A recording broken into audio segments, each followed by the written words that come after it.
accompagné par l'onction. Quand nous disons ma sœur, sois guérie, avant même que cette parole arrive, la maladie a peur, parce que la parole est libérée avec onction. C'est à toi de les recevoir. Alléluia. C'est toi tu peux empêcher ta guérison. Alléluia. Si tu ne les reçois pas. Parce que l'homme peut empêcher même que son Seigneur n'entre pas dans sa vie. C'est à toi de recevoir. Oh, j'aime au Congo, j'aime en Afrique. Alléluia. Quand tu prêches, tu déclares. Une sœur c'est là qui dit, je reçois. Alléluia.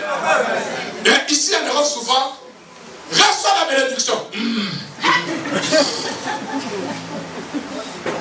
Marie, lorsqu'il a entendu juste la déclaration de l'ange que tu es béni, le Seigneur est sur toi. Il a dit non, non, non, non. Ça c'est quel genre de salutation. Alléluia. Elle était troublée. Mais ici, nos bien-aimés dans le Seigneur, on leur déclare des paroles de bénédiction, ils regardent. Des fois même, nous les regardons comme si on les a offensés. Et pourtant, on vous bénit. Alléluia. La parole de Dieu, lorsqu'elle est délivrée avec puissance, ça a des effets. Alléluia. Avant même qu'on les déclare, les mots tremblent. Alléluia.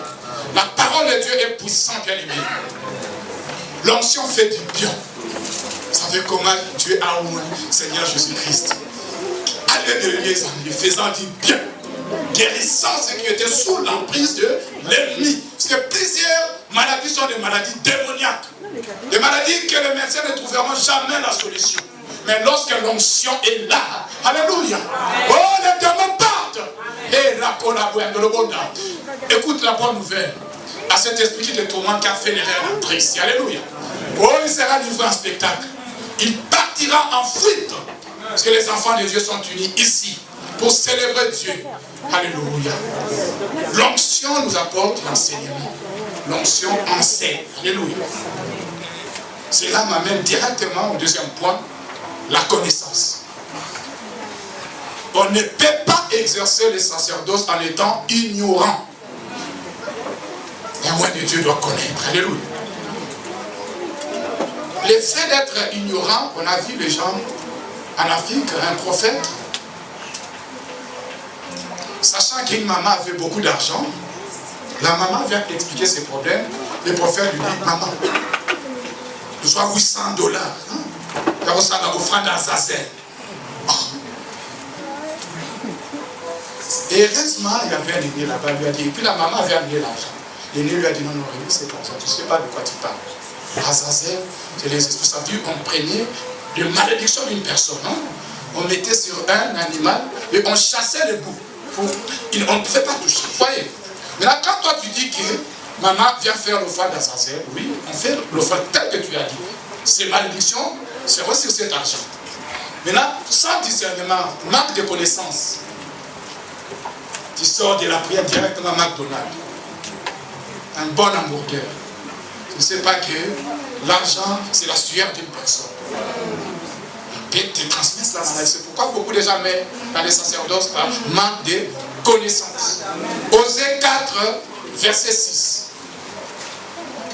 La Bible dit, mon peuple périt par manque. Qui périsse? Qui? Pourquoi? Par manque de connaissance. Elle ne s'arrête pas là, ce verset. Il dit, comme tu as négligé la connaissance, tu seras détruit. Je te dépouillerai de mon sacerdoce. En d'autres versions, tu ne pourras pas exercer la prêtrise. Parce que tu ne peux pas exercer le sacerdoce en étant ignorant. Ça n'existe pas. Il y a des choses qu'un roi de Dieu doit savoir. Des choses qu'on fait, ce qu'on ne fait pas. Quand on voit un roi qui fait tout ce qui lui semble bon, tout ce qu'il veut, c'est qu'il ne sait rien. Il y a des interdits dans le ministère. Alléluia. Il y a des choses que je dois faire, que je sois fâché ou pas. Je vais venir à l'église le dimanche. Alléluia. Même si on se chamaille avec ma femme, donc ça arrivera. Alléluia. Dieu fait grâce. Mais j'irai à l'église. Je ne dirai pas comme on se chamaille, je reste à la maison. Non, roi de Dieu sait qu'il doit faire. Alléluia. Il sait ce qu'il doit faire. Qu'il soit fâché, que les affaires ne marchent pas. Je dois prêcher l'évangile. Si toi tu exerces le sacerdoce, tu ne sais pas ce que tu ne dois pas faire, tu ne sais pas ce que tu dois faire, détrompe-toi, tu t'es trompé d'adresse. Tu t'es trompé d'adresse, il n'est pas tard. Beaucoup de gens ont compris. Il y a les pasteurs qui ont compris que non, je m'étais trompé. Je rends l'église à un autre serviteur de Dieu.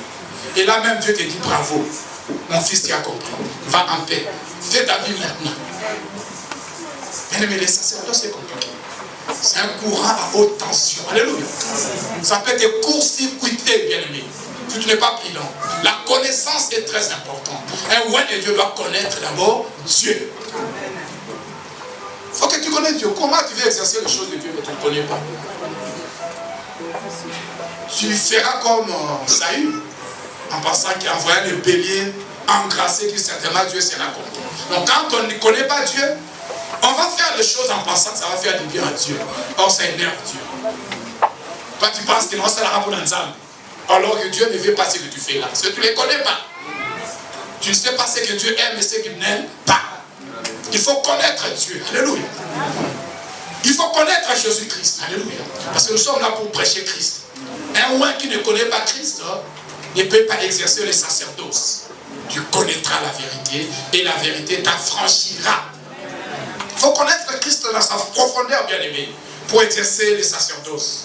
Un roi de Dieu doit connaître les choses de Dieu.